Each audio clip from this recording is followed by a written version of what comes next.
Haleluya, puji nama Tuhan. Kembali lagi dengan Renungan 79. Kita akan melihat firman Tuhan tentang kemuliaan. Kemuliaan, kita sering sekali mendengar kata kemuliaan. Kita harus memuji Tuhan, kita harus memuliakan Tuhan, kita harus segala sesuatu yang kita lakukan harus memuji nama Tuhan, memuliakan nama Tuhan. Nah, di Alkitab banyak sekali mencatat tentang kemuliaan Tuhan. Nah, tetapi kita harus tahu dulu apa itu kemuliaan Tuhan, bagaimana cara kita memuliakan Tuhan. Nah, kita akan buka dalam Yohanes 8 ayat 54. Sekali lagi Yohanes 8 ayat 54 akan saya bacakan. Jawab Yesus, "Jikalau aku memuliakan diriku sendiri, maka kemuliaanku itu sedikit pun tidak ada artinya. Bapakulah yang memuliakan aku. Tentang siapa kamu berkata, Dia adalah Allah kami." Nah, Yesus mengatakan bahwa Bapanya yang di surga yang memuliakan Tuhan Yesus. Nah, dalam setiap kitab-kitab, ya sekali lagi banyak sekali kata-kata memuliakan.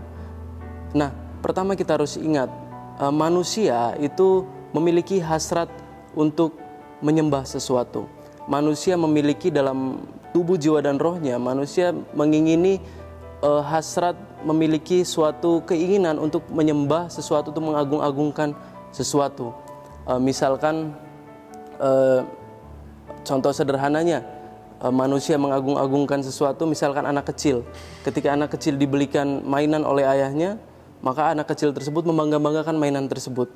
Atau ketika orang mendapatkan suatu hadiah, mendapatkan suatu trofi, dia akan mengagung-agungkan trofi tersebut. Atau kita memiliki idola-idola tertentu. Manusia itu banyak memiliki idola-idola, memiliki sosok di mana mereka dapat mencontoh sosok tersebut, di mana mereka dapat melihat sosok tersebut, memulia-muliakan sosok tersebut. Nah, itu adalah bentuk pengagungan manusia yang mungkin manusia tidak sadari. Nah, bentuk memuliakan Tuhan itu bisa, bentuk penyembahan maksud saya, itu bisa dalam bentuk manifestasi secara fisik atau manifestasi secara spiritual. Dan penyembahan-penyembahan itu bisa berbagai cara. Manusia itu bisa menyembah uang, bisa menyembah dewa lain, kita tahu. Atau manusia dapat menyembah dirinya sendiri, menyerahkan dirinya kepada hawa nafsu. Itu adalah suatu penyembahan berhala. Dalam Kolose 3 ayat 5 dikatakan bahwa segala suatu perbuatan daging, itu entah itu perzinahan, percabulan, keserakahan, itu adalah penyembahan berhala. Nah, penyembahan berhala itu berarti segala sesuatu yang menodai kemuliaan Tuhan. Nah, ketika kemuliaan Tuhan dinodai, disitulah letak penyembahan berhala tersebut. Nah, ketika manusia berbuat dosa secara daging, menyerahkan dirinya kepada hawa nafsu, Tuhan berkata bahwa itu disebut dengan penyembahan berhala. Karena ya itu tadi, manusia telah menodai kemuliaan Allah. Nah, kemuliaan Allah itu memiliki arti seperti ini. Kemuliaan itu adalah ya kita tahu ya, ada logam mulia, ada namanya yang mulia, macam-macam. Nah, mulia itu berarti status tertinggi atau martabat tertinggi, posisi tertinggi, itu kemuliaan. Atau seseorang bisa dikatakan dia mendapatkan kemuliaan ketika seorang tersebut mencapai suatu titik pencapaian tertentu.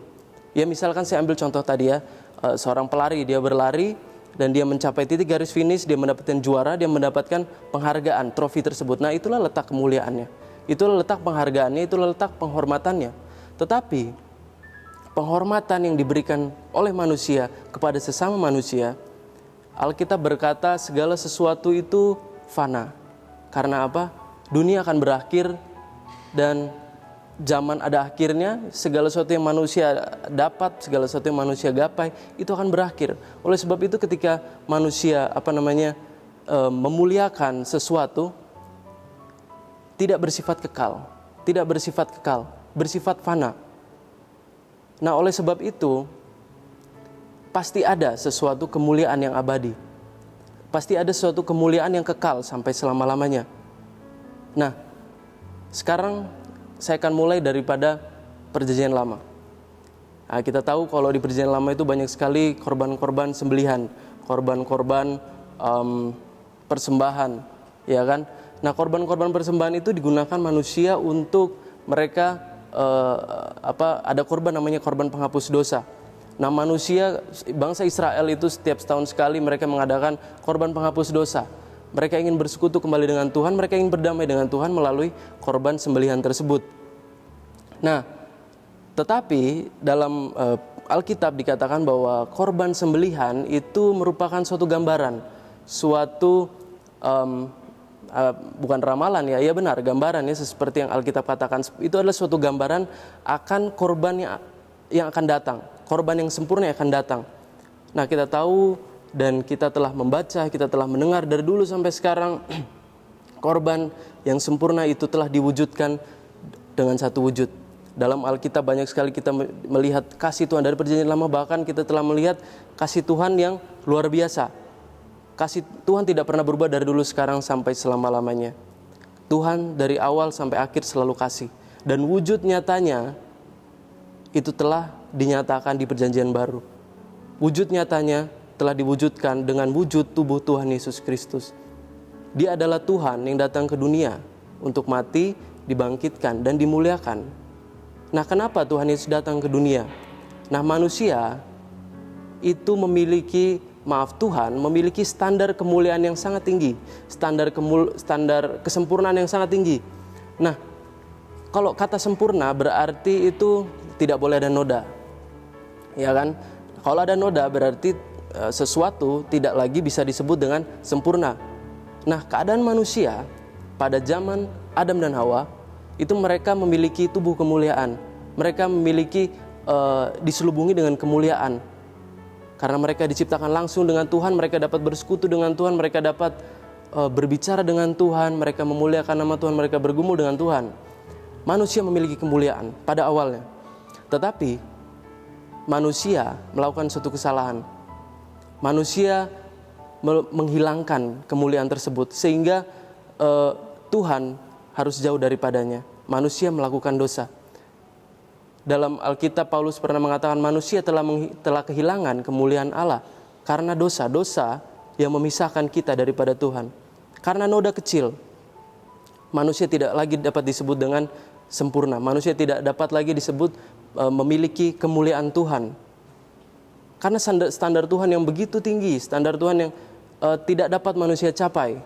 Nah, ketika manusia berbuat dosa, ketika manusia bernoda, iblis tahu bahwa manusia tidak memiliki kesempatan untuk berada di kerajaan surga.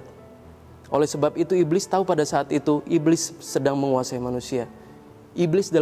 Manusia dalam cengkraman kuasa kegelapan. Nah, oleh sebab itu Tuhan harus ada suatu rancangan. Tuhan harus memiliki suatu plan. Tuhan harus memiliki suatu rancangan untuk mengembalikan segala sesuatu menjadi normal. Menjadi normal berarti mengembalikan manusia ke posisi yang semula, yaitu mengembalikan manusia kembali kepada posisi di mana manusia menerima tubuh kemuliaan. Nah, oleh sebab itu yang sudah saya katakan, itu diwujudkan dalam bentuk Tuhan Yesus Kristus. Nah, Tuhan Yesus Kristus mati di kayu salib dan kita tahu kematiannya adalah bentuk kemuliaan Tuhan. Nah, letak kemuliaan Tuhan dalam kematiannya seperti apa? Nah, manusia tidak pernah dapat mencapai kesempurnaan, ya kan? Karena itu sangat sesuatu yang mustahil. Dalam hati manusia dikatakan dalam kitab Kejadian itu selalu cenderung berbuat kejahatan. Manusia tidak dapat berbuat sesuatu yang sempurna. Oleh sebab itu manusia butuh seorang penyelamat yang dapat menyelamatkan. Oleh sebab itu ketika Yesus mati di kayu salib, dia adalah contoh yang sempurna sebagai korban yang sempurna, darah yang sempurna yang tidak pernah manusia capai sebelumnya. Oleh sebab itu ketika dia mati dan dibangkitkan, dia menerima kemuliaan dan dia layak menerima kemuliaan. Karena tidak ada seorang pun dalam dunia ini yang mampu, yang dapat mencapai taraf kemuliaan, taraf kesempurnaan yang telah Tuhan nyatakan, yang telah Tuhan perbuat, yaitu dia mati di kayu salib. Oleh sebab itu kematian bukan lambang kemuliaan, tapi kematian itu merupakan kemuliaan. Dan kemuliaan itu adalah kemuliaan yang bukan manusia, bukan Tuhan sendiri, bukan Yesus sendiri yang mengatakan. Tadi di Yohanes 8 pada ayat 54 dikatakan, Bapakulah yang memuliakan aku. Bapa dalam kerajaan surga sendiri yang memuliakan Yesus. Karena dia tahu bahwa itu adalah sesuatu yang luar biasa. Ketika manusia mengatakan seperti ini, kita sering mendengarkan ini ya, manusia tidak dapat berbuat apa-apa tanpa Tuhan. Itu dalam suatu kadar tertentu benar, tetapi makna yang lebih dalam adalah manusia tidak dapat menghadapi segala, manusia tidak berdaya itu ketika menghadapi maut. Manusia ketika diperhadapkan maut, manusia tidak berdaya. Dan ketika Tuhan yang sempurna telah naik ke kerajaan surga, dia adalah korban yang sempurna, dia dimuliakan di kerajaan surga, dia telah mengulurkan tangannya. Bagi siapa yang percaya kepadanya, dia akan diselamatkan. Dan kalau seseorang manusia yang tidak mau mengikut jalan Tuhan, sedangkan Tuhan telah membuka jalan yang lebar, telah membuka pintu yang lebar, tapi ketika manusia tidak mau menerimanya, maka manusia harus menghadapi maut dengan caranya sendiri. Dan manusia karena dosa, karena noda itu, manusia tidak akan pernah menghadapi maut secara sendirian. Oleh sebab itu ketika Tuhan datang ke dunia, kematian itu memiliki makna yang luar biasa. Jangan sia-siakan kematian Tuhan Yesus. Jangan sia-siakan korban yang sempurna itu. Dia telah membuka jalan lebar.